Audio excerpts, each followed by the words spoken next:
Bismillahirrahmanirrahim. Assalamualaikum warahmatullahi wabarakatuh. Alhamdulillahi rabbil alamin. Wassalatu wassalamu ala asyrafil anbiya'i wal mursalin wa ala alihi wa ashabihi wa man tabi'ahum bi ihsanin ila yaumiddin. Amma ba'd. Hadirin jamaah salat maghrib yang dirahmati oleh Allah Subhanahu wa taala. Alhamdulillah kita bersyukur kepada Allah Subhanahu wa taala atas nikmat yang Allah karuniakan kepada kita semua sehingga kita bisa bermajelis ilmu sebagaimana biasanya. Salam dan salawat kepada Nabi kita Muhammad sallallahu alaihi wasallam. Jamaah salat maghrib yang dirahmati oleh Allah Subhanahu wa taala, kita masuk pada bab yang ke-13, yaitu babun ma jaa fi anna an-nabiy sallallahu alaihi wasallam kana yatakhattamu fi yaminihi. Bab tentang bahwa Nabi sallallahu alaihi wasallam menggunakan cincin di tangan kanan beliau. Nah, jamaah yang dirahmati oleh Allah Subhanahu wa taala, meskipun judulnya seperti itu, tapi bukan berarti bahwa Nabi sallallahu alaihi wasallam tidak pernah menggunakannya dengan tangan kirinya. Tapi Rasulullah kadang menggunakannya dengan tangan kirinya dan juga kadang menggunakannya dengan tangan kanannya. Sebagaimana yang disebutkan oleh Al-Hafidh Al-Iraqi dalam syair beliau mengatakan, yalbasuhu kama rawal Bukhari fi khinsarin yaminin aw yasarin kilahuma fi muslimin wa yujma'u bi anna dha fi halataini yaqa. Rasulullah mengenakannya di jari kelingking beliau, di anak jari beliau, di tangan kanan dan juga di tangan kirinya. Begitu pula diriwayatkan di dalam Imam Muslim. Jadi diriwayatkan dalam Imam Bukhari dan juga diriwayatkan dalam Sahih Muslim penjelasan bahwa Rasulullah menggunakan cincin itu dengan jari kelingking beliau, kadang di tangan kanan dan kadang juga di tangan kiri beliau. Wa yujma'u bi anna dha fi halatayn yaqa. Makanya hadis-hadis yang menjelaskan itu digabungkan saja.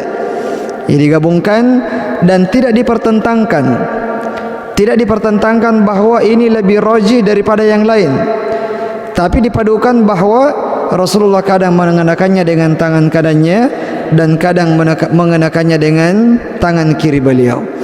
Di sini ada beberapa hadis yang disebutkan oleh penulis, namun maknanya kembali kepada kesimpulan yang kita sebutkan barusan, bahwa hadis-hadis ini ada yang menyebutkan bahwasanya beliau menggunakan dengan tangan kanan dan ini lebih banyak hadisnya, dan juga ada hadis yang menjelaskan bahwa Rasulullah mengenakannya dengan tangan kirinya dan ini lebih sedikit. Nah, tapi kita katakan bahwa al-amru fi hadza wasi'.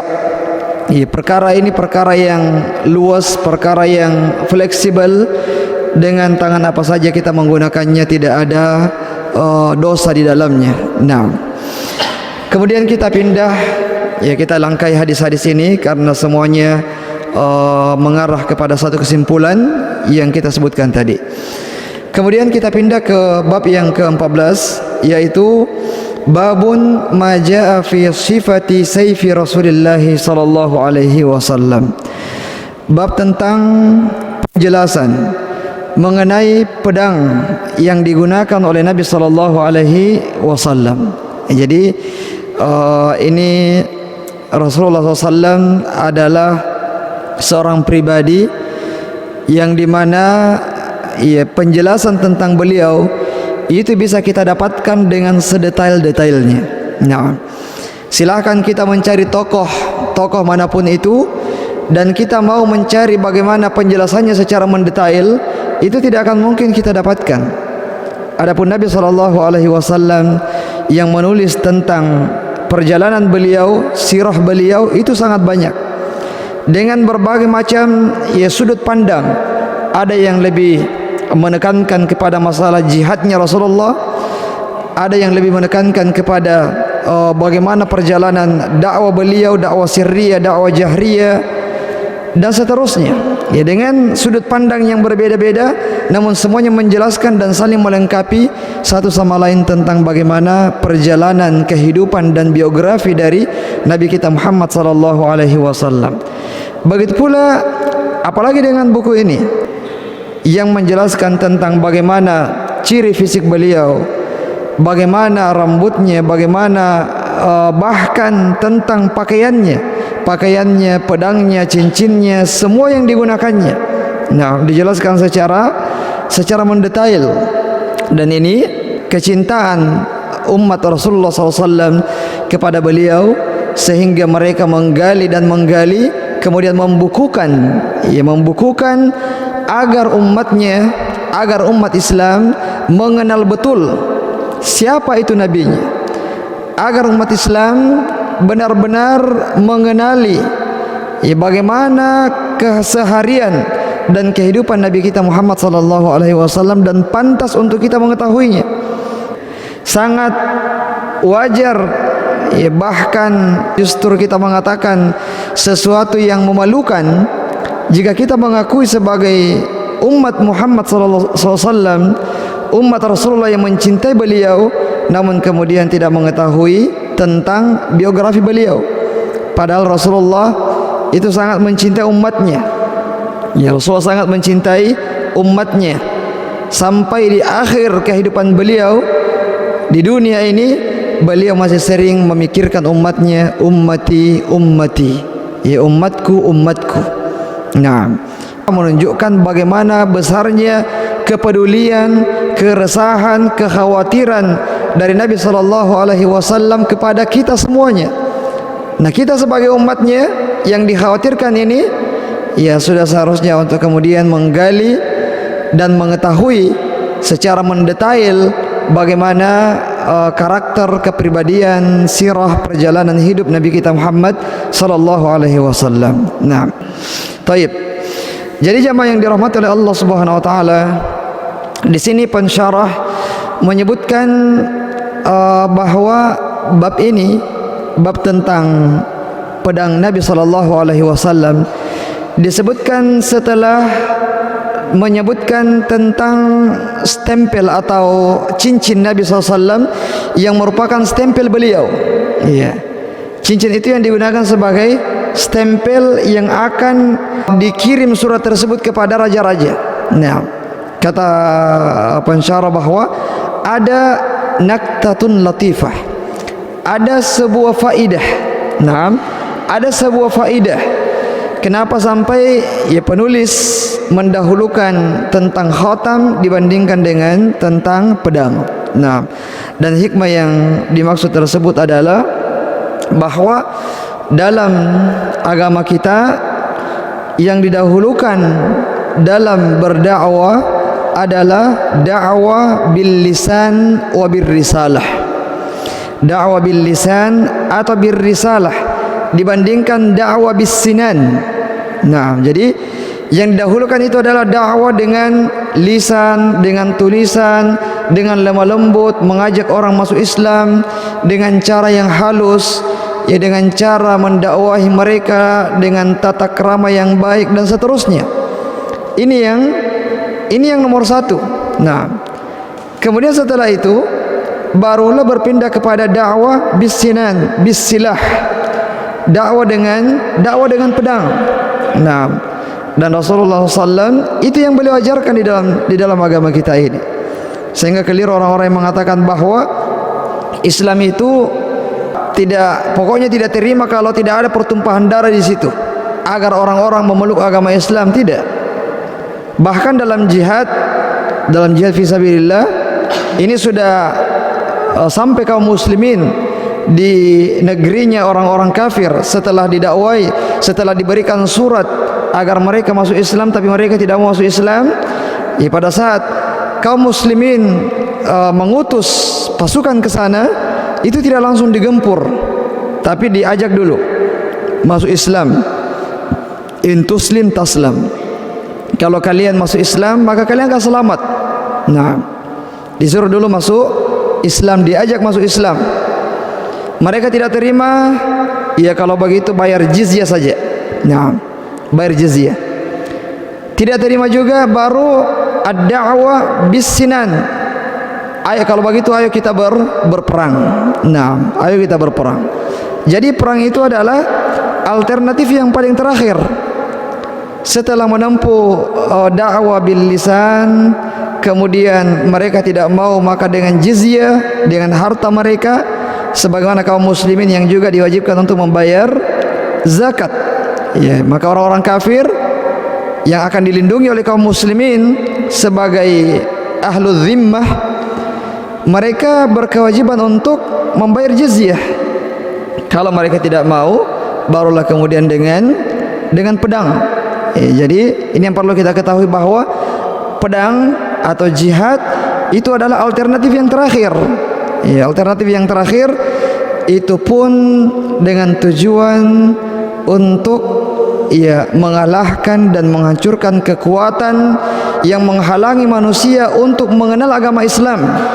Nah, sehingga karakter jihad yang ada di dalam agama kita itu melawan orang-orang yang memang menghadapi kaum muslimin di medan jihad. Adapun kalau sudah masuk di daerahnya, ada orang tua di situ, ada anak-anak, ada perempuan yang bukan min ahlil qital, bukan tentara, maka mereka dibiarkan hidup, tidak dibunuh. Nah, tidak dibunuh. Karena mereka bukanlah kekuatan yang menghalangi kaum muslimin untuk berdakwah. Bahkan mereka adalah mad'u. Mereka ini adalah orang-orang yang mau didakwai. Iya. Kalau semuanya dibunuh, maka siapa yang mau didakwai? Nah, ini karakter jihad yang diajarkan oleh Nabi SAW, yaitu untuk menghilangkan kekuatan yang membatasi antara dakwah Islam dengan orang yang mau didakwai. Kalau kekuatan itu sudah hilang, maka selesai urusan. Ya tinggal bagaimana kita mendakwai orang yang sudah ditaklukkan tersebut. Ya karena mereka adalah mad'u. Nah, jadi ini hikmah yang disebutkan ya di dalam buku ini. Kenapa didahulukan bab tentang khatam, stempel, yang notabene itu yang akan digunakan untuk sebagai legalitas surat yang dikirim, kemudian menyebutkan tentang pedang. Nah, jamaah yang dirahmati oleh Allah Subhanahu wa taala, kita sebelum menyebutkan hadis-hadis, di sini ada syair yang disebutkan oleh ahlul ilmi. Nah, bahkan disebutkan oleh Ibnul Qayyim dalam bukunya Zadul Ma'ad. Zadul Ma'ad ini buku yang luar biasa, buku yang fenomenal. Naam, yang dikarang oleh Ibnul Qayyim, yang berisi tentang sirah Nabi sallallahu alaihi wasallam secara lengkap. Nah, secara lengkap, dan ini dikarang dalam perjalanan beliau, dalam safar beliau. Sambil safar beliau menulis buku. Nah, jadi tidak mau membuang-buang waktunya. Kalau singgah lagi beristirahat, melanjutkan lagi. Singgah lagi istirahat, dilanjutkan lagi. Sampai lahirlah sebuah buku yang sangat bermanfaat yang bernama Zadul Ma'ad. Nah, disebutkan di situ tentang nama-nama pedang Nabi SAW. Jadi beliau memiliki 9 pedang. Nah, beliau memiliki 9 pedang yang digunakan untuk berjihad di jalan Allah Subhanahu wa taala. Dan semua pedang-pedang ini ada namanya. Ya, ini kebiasaan Nabi SAW, punya sesuatu itu diberikan nama. Ada untanya diberikan nama, ada keledainya juga diberikan nama, ada baju besinya diberikan nama. Begitu pula dengan pedangnya. Ya, Rasulullah memberikan nama kepada pedang-pedang yang beliau miliki. Di sini disebutkan nama-namanya. Lihadiyina minal asyafi tis'un. Rasulullah memiliki 9 pedang. Rasubu wal mikhdhamu, ini nama-namanya. Yang pertama Rasub, kemudian al-mikhdhab, yang ketiga Dzulfiqar. Ini yang paling terkenal, Dzulfiqar. Zulfikar ya. Ya, Dzulfiqar. Qadibun, Hatfun, wal battaru, Adbun, Qal'iyun, wa Ma'thurul Fujari. Ini 9 nama pedang yang dimiliki oleh Nabi SAW. Dan mungkin ya baru pertama juga kita dengarkan, kecuali Dzulfiqar. Itu yang sering kita dengarkan. Tapi yang sering kita dengarkan itu adalah nama orang. Nah, Zulfikar itu adalah nama orang. Jadi ini merupakan nama pedangnya Nabi SAW. Nah, baik, kita masuk pada hadis yang pertama. Atau sebelumnya kita jelaskan dulu sedikit tentang nama-nama ini. Nah, yang di antara nama itu adalah Ma'thurul Fujari. Ini merupakan pedang pertama yang dimiliki oleh Nabi SAW, yang diwarisi dari ayah beliau yang bernama Abdullah. Abdullah meninggal dunia, dia punya pedang. Kemudian pedang ini diwarisi oleh Nabi SAW. Kemudian beliau namakan pedang itu dengan Ma'thurul Fujari. Nah, kemudian yang kedua, Dzulfiqar kita sebutkan karena ini yang paling terkenal. Dzulfiqar kana la yakadu yufariquhu. Beliau paling sering menggunakan pedang ini. Nah, beliau paling sering menggunakan pedang ini, bahkan hampir-hampir beliau tidak berpisah dengan pedangnya. Ya, hampir-hampir beliau tidak berpisah dengan pedang ini. Maksudnya dalam safar beliau bawa ini, dalam jihad beliau bawa ini. Nah, ini yang paling sering dibawa dan digunakan oleh Nabi SAW. Nah, dan adapun sebab penamaannya, kenapa pedang ini disebut dengan Dzulfiqar? Dzu itu memiliki, Fiqar itu artinya hufarun sigorun hisan, lubang-lubang kecil yang cantik. Nah, lubang-lubang kecil yang cantik. Karena di pedang tersebut ada lubang-lubangnya, ada hiasannya ini ya. Pedang itu dibuat kemudian diberikan hiasan. Hiasannya itu adalah berupa lubang-lubang yang kecil yang cantik kelihatannya. Nah, sehingga disebut dengan Dzulfiqar, artinya pedang yang memiliki lubang-lubang yang kecil yang cantik. Nah, itu arti dari Dzulfiqar. Nah, kemudian dalam perang Badar, ya, dalam perang Badar, disinilah beliau mendapatkan pedang ini. Dalam perang Badar ada ghanimah yang dibagi kepada kaum muslimin. Rasulullah juga mendapatkan ghanimah. Salah satu ghanimah yang didapatkan oleh beliau adalah pedang ini. Ya, jadi beliau memilikinya mulai dari perang Badar itu. Kemudian pada perang Uhud, Rasulullah bermimpi. Nah, Rasulullah bermimpi sebelum terjadinya peperangan bahwa pedang Dzulfiqar ini mengalami semacam retakan atau yang semisalnya. Nah, kemudian beliau mentakwilnya bahwa ini kaum muslimin akan mendapatkan pukulan yang hebat dalam perang ini. Itu yang ditakwilkan oleh Nabi SAW dengan mimpi beliau, yang dimana beliau melihat di dalam mimpinya itu pedang beliau yang bernama Dzulfiqar itu mengalami kerusakan atau retak dan semisalnya. Nah, dan ternyata betul apa yang ditakwilkan oleh Nabi SAW, bahwa dalam perang Uhud itu kaum muslimin ya terpukul mundur pada ronde yang kedua. Karena pada ronde yang pertama itu kaum muslimin memenangkan pertempuran, namun karena kesalahan dari para pemanah kemudian meninggalkan tempatnya, sehingga pada ronde yang kedua, pada putaran yang kedua, kaum muslimin ya dipukul mundur oleh orang-orang musyrik. Nah, dan ini adalah kenyataan dari takwil mimpi yang disebutkan oleh Nabi sallallahu alaihi wasallam. Kemudian kita masuk pada hadis yang pertama dalam bab ini.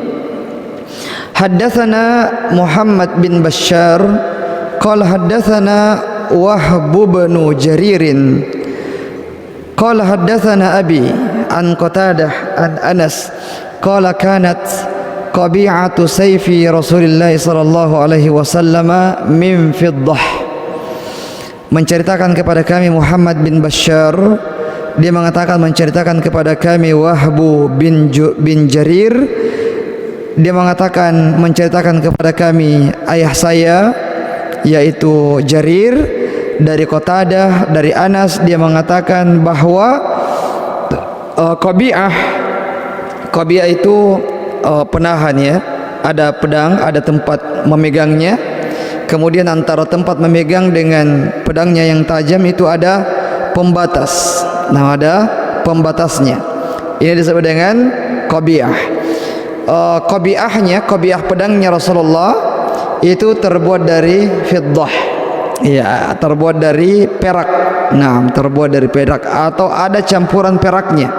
Nah, atau ada campuran perak pada hal tersebut. Nah, jamaah yang dirahmati oleh Allah Subhanahu wa taala, ini menunjukkan bolehnya ya untuk pedang itu ya ada hiasan-hiasannya yang terbuat dari perak. Nah, jadi masalah perhiasan itu masalah yang sensitif bagi laki-laki. Ada yang dibolehkan dan ada yang tidak dibolehkan. Kalau pekan lalu kita sebutkan bahwa yang tidak dibolehkan itu adalah emas, cincin emas atau gelang emas dan sebagainya bagi laki-laki, itu hukumnya haram.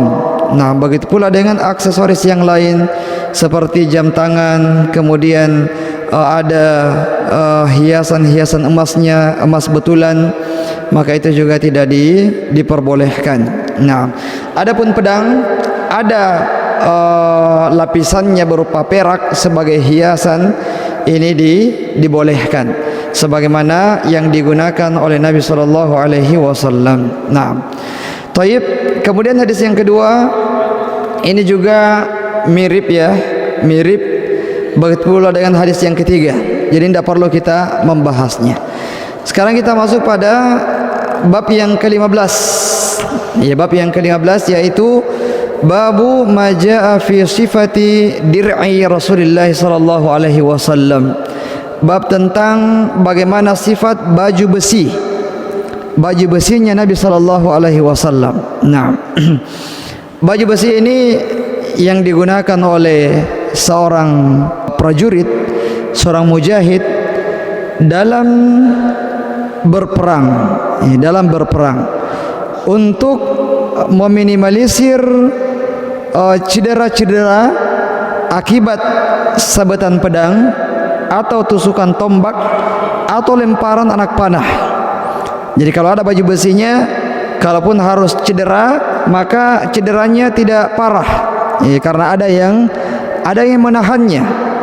Dan Rasulullah memiliki baju besi. Bahkan disebutkan oleh para ulama bahwa beliau itu memiliki 7 baju besi. Ya, 7 baju besi. Di dalam kitab Zadul Ma'ad disebutkan juga nama-namanya. Nama-nama baju besi Nabi sallallahu alaihi wasallam. Yang pertama namanya adalah Dzatul Fudul. Ya, Dzatul Fudul. Kemudian ada juga Dzatul Wishah, Dzatul Hawashi, As-Sa'diyah, Faddah, Al-Batra wal Khirnaq. Ini nama-nama baju besinya Nabi sallallahu alaihi wasallam. Kita katakan tadi bahwa Rasulullah itu suka memberikan nama terhadap benda-benda yang beliau miliki. Apakah itu tunggangan atau peralatan-peralatan perang yang digunakan Nabi untuk berjihad fi sabilillah. Nah, dan untuk yang pertama Dzatul Fudul, ya Dzatul Fudul ini adalah baju besi yang digadaikan oleh Nabi sallallahu alaihi wasallam kepada seorang Yahudi. Kita sering mendengarkan hadis ini bahwasanya Nabi sallallahu alaihi wasallam itu meninggal dunia wa dir'uhu marhunatun inda Yahudi. Rasulullah meninggal dunia sementara baju besinya itu masih tergadai, masih ada di tangannya seorang Yahudi. Ya, ketika Rasulullah meninggal dunia. Nah, kenapa Rasulullah menggadaikan baju besinya? Yaitu sebagai ganti atas pinjaman yang dilakukan oleh Nabi SAW kepada orang Yahudi tersebut berupa gandum. Ya, Rasulullah ingin gandum. Rasulullah tidak memiliki harta atau dinar dan dirham. Ya sudah, diserahkan baju besinya sebagai gadai yang digadai selama 1 tahun. Yang digadai selama 1 tahun. Namun belum sampai 1 tahun kemudian Rasulullah meninggal dunia, sementara baju besi ini masih tergadai di tangan orang Yahudi. Nah, artinya kalau barang gadai, ketika yang berutang itu tidak membayar utangnya, maka barang gadai ini secara otomatis menjadi alat pembayaran terhadap utang tersebut. Nah, menjadi alat pembayaran. Kalau misalnya ditakar dan ternyata ada kelebihannya, maka kelebihannya itu dikembalikan kepada orang yang berutang atau keluarganya orang yang berutang. Nah, dan ini kaidahnya dalam gadai menggadai. Barang jaminan, ya barang jaminan itu nanti boleh dijual pada saat sudah jatuh tempo utangnya dan orang yang berutang ini tidak mampu untuk membayar utangnya. Dan bagaimana cara menjualnya? Menjualnya itu dengan harga yang normal, ataupun kalau harus diturunkan sedikit saja. Nah, diturunkan sedikit saja. Kemudian ketika ada selisih harga, ya harga barang jaminan 100 juta, sisa utang 90 juta, maka 10 juta ini diserahkan kepada orang yang berutang itu, karena itu adalah milik dia. Kalau dia tidak ada, maka diserahkan kepada ahli warisnya. Nah, dan tidak boleh kemudian ya seseorang bermudah-mudahan ya pokoknya berapa saja harganya, yang penting utangnya terlunasi. Masih bisa dijual 100 juta, tapi karena utangnya sisa 80 juta, maka sudah, jual saja 80 juta. Nah, jual saja 80 juta untuk menutupi utangnya saja. Jadi ini ada unsur kezaliman di situ. Ada unsur kezaliman kepada orang yang berutang. Nah, taib. Kemudian jamaah yang dirahmati oleh Allah Subhanahu wa taala, kita masuk pada hadis yang pertama. Haddatsana Abu Sa'id Abdullah bin Sa'id al-Ashaj qala haddatsana Yunus bin Bukair an Muhammad bin Ishaq an Yahya bin Abbad bin Abdullah bin Zubair an abihi an jaddihi Abdullah bin Zubair an Zubair ibn al-Awwam qala kana 'ala an-nabiy sallallahu alaihi wasallam yawma Uhudin dir'ani fanahadha ila as-sakhrati falam yastati' faq'ada Talhata tahtahu wa sa'ida an-nabiy sallallahu alaihi wasallam hatta istawa 'ala as-sakhrati qala sami'tu an-nabiy sallallahu alaihi wasallam yaqul aujaba Talhah. Menceritakan kepada kami Abu Sa'id Abdullah bin Sa'id al-Ashaj, dia mengatakan menceritakan kepada kami Yunus bin Bukair dari Muhammad bin Ishaq, dari Yahya bin Abbad bin Abdullah bin Zubair, dari ayahnya, dari kakeknya Abdullah bin Zubair, dari Zubair bin Awam. Dia mengatakan bahwa di perang Uhud Nabi SAW mengenakan 2 baju besi. Ya, bukan 1 baju besi, 2 baju besi sekaligus. Kemudian ya Rasulullah di akhir-akhir peperangan itu, ketika di ronde kedua kaum muslimin terdesak, kemudian Rasulullah ingin menaiki sebuah batu. Dia ingin menaiki sebuah batu dan beliau tidak bisa naik ke batu tersebut. Nah, kemudian Talha menjadi pijakan beliau. Kemudian akhirnya Rasulullah pun berhasil untuk naik ke atas batu tersebut. Nah, kemudian Nabi SAW mengatakan aujaba Talha, artinya aujaba lahul jannah, Allah akan memasukkan Talha ke dalam surga, atau Talha wajib mendapatkan surga. Nah, jamaah yang dirahmati oleh Allah Subhanahu wa taala, jadi di dalam hadis ini terdapat penjelasan bagaimana bentuk kehati-hatian dan ketawakalan Nabi SAW, sehingga Rasulullah mengenakan baju besi. Ya, dalam perang Uhud ini bahkan dua lapis baju besi yang dikenakan oleh Nabi SAW. Nah, dan ini bukan berarti beliau tidak bertawakal kepada Allah Subhanahu wa taala, karena baju besi itu merupakan sebab, dan ini bahkan termasuk di antara bentuk kesempurnaan tawakalnya seseorang kepada Allah Subhanahu wa taala, dengan memaksimalkan yang namanya sebab-sebab terdahulu. Karena Allah memberikan kita pilihan, kemampuan untuk mengambil sebab itu. Ya, ambil sebab dulu, kemudian tawakal kepada Allah Subhanahu wa taala.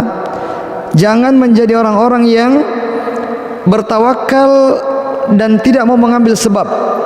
Bertawakal dan tidak mau mengambil sebab. Ya, misalnya kunci motornya ditinggal saja di motor, kemudian mengatakan, ya saya tawakal kepada Allah, kalau motorku itu tidak mungkin hilang, kalau rezekiku itu tidak mungkin hilang. Tapi kalau rezekinya orang, biar tidak ada kuncinya, hilang juga. Memang kadang-kadang seperti itu, tidak ada kuncinya, hilang juga. Tapi kalau kita mau menyimpan kuncinya, yang dikhawatirkan adalah orang akan berpikir, kayaknya pemilik motor ini sudah mengizinkan motornya dicuri. Kenapa? Karena ada kuncinya. Ya, jadi min kamali tawakkul, di antara bentuk kesempurnaan tawakal seseorang kepada Allah adalah dengan memaksimalkan ikhtiar, dengan memaksimalkan yang namanya sebab-sebab, usaha-usaha. Setelah itu baru menyerahkan segalanya kepada Allah Subhanahu wa taala. Ya, sama dengan Rasulullah, meskipun sudah ada mimpi beliau dan takwil mimpinya seperti itu, Nabi keluar berperang karena ini adalah seruan jihad. Naam. Kemudian Rasulullah mengenakan baju besi dua lapis sebagai bentuk jaga-jaga dan kehati-hatian. Ya, kalaupun ternyata terjadi sesuatu, maka qadar Allah, Allah sudah menakdirkan hal tersebut yang kita tidak mungkin lari darinya. Dan betul beliau dalam peperangan itu mendapatkan banyak luka. Ya, mendapatkan banyak luka karena orang-orang musyrik itu diantara bahkan fokus utamanya adalah ingin membunuh Nabi Muhammad SAW, sehingga penyerangan-penyerangan itu dipusatkan kepada beliau SAW. Bahkan gigi geraham beliau itu sampai pecah, ya, dalam perang Uhud itu, dalam perang Uhud. Nah, kemudian ini juga mengajarkan dan menunjukkan bahwa tidak ada di dalam Islam itu yang namanya ilmu kebal. Ya, tidak ada dalam Islam ilmu kebal. Apalagi kalau ilmu kebal itu dipelajari dengan mantra-mantra yang katanya dari Al-Quran, ya, yang katanya dari hadis, yang berbahasa Arab dan seterusnya. Ini mustahil ada. Ya, mustahil ada di dalam agama kita. Karena sekiranya ada, maka Nabi SAW tidak perlu mengenakan baju besi, karena baju besi itu akan mempersusah pergerakan, memperlambat pergerakan. Salah satu buktinya adalah dalam hadis ini, Rasulullah mau naik batu, ya, karena beratnya baju besi tersebut, akhirnya Nabi tidak bisa naik batu tersebut. Nah, karena ada bobotnya juga tentu saja. Nah, memiliki bobot karena besi. Nah, tapi Rasul mengenakannya karena memang tidak ada ilmu kebal yang diajarkan oleh Allah Subhanahu wa taala kepada nabinya sallallahu alaihi wasallam, begitu pula kepada selain beliau. Kalau kepada beliau saja yang merupakan seorang nabi yang akan berjihad melawan orang-orang musyrik, Allah tidak ajarkan kepadanya ilmu kebal, apalagi kepada selain beliau yang digunakan untuk tawuran, yang digunakan untuk memperlihatkan kesombongannya dan sebagainya. Kalaupun ada orang yang kebal, maka yakinlah bahwa itu adalah kerjasama dengan jin. Ya, bukan pertolongan dari Allah Subhanahu wa taala. Itu bukan pertolongan dari Allah Subhanahu wa taala, karena wasilahnya, caranya bukanlah wasilah yang diajarkan dan dibenarkan di dalam syariat kita. Nah, kemudian jamaah yang dirahmati oleh Allah Subhanahu wa taala, ya di sini keutamaan Talhah bin Zubair khususnya dalam perang Uhud. Ya, dalam perang Uhud Talhah bin Ubaidillah itu mengalami luka yang sangat banyak. Ya, jari beliau banyak yang putus dalam perang Uhud ini. Kaki beliau, jasad beliau mendapatkan luka yang sangat banyak. Ya, sehingga Rasulullah mengatakan, kalau kalian ingin melihat orang yang syahid yang masih berjalan di atas muka bumi, maka lihatlah Talhah. Karena kalau dilihat lukanya yang sangat banyak dalam perang Uhud, itu seharusnya dia sudah mati, seharusnya dia sudah syahid. Tapi ya Allah Subhanahu wa taala memberikan pertolongan kepada beliau, ya, sehingga beliau bisa bertahan dengan luka yang sangat banyak tersebut, ya, berlumuran darah. Sehingga Rasulullah mengatakan, ya, kalimat yang kita sebutkan tadi, bahwa kalau kalian mau melihat orang syahid yang masih berjalan di atas muka bumi, maka lihatlah Talhah bin Ubaidillah. Nah, jadi itulah kenapa Rasul mengatakan aujabal jannah. Talhah bin Ubaidillah ini wajib masuk surga. Nah, dan memang beliau termasuk di antara 10 nama yang dijamin masuk surga oleh Nabi kita Muhammad sallallahu alaihi wasallam. Baik, sekira demikian jamaah yang dirahmati oleh Allah Subhanahu wa taala. Kita akan lanjutkan insyaallah pada pertemuan yang berikutnya, pada bab yang selanjutnya. Karena waktu juga sudah masuk, maka kita cukupkan dengan doa kafaratul majlis. Subhanakallahumma bihamdik, asyhadu an la ilaha illa anta astaghfiruka wa atubu ilaik. Wa akhiru da'wana alhamdulillahi rabbil alamin. Wassalamualaikum warahmatullahi wabarakatuh.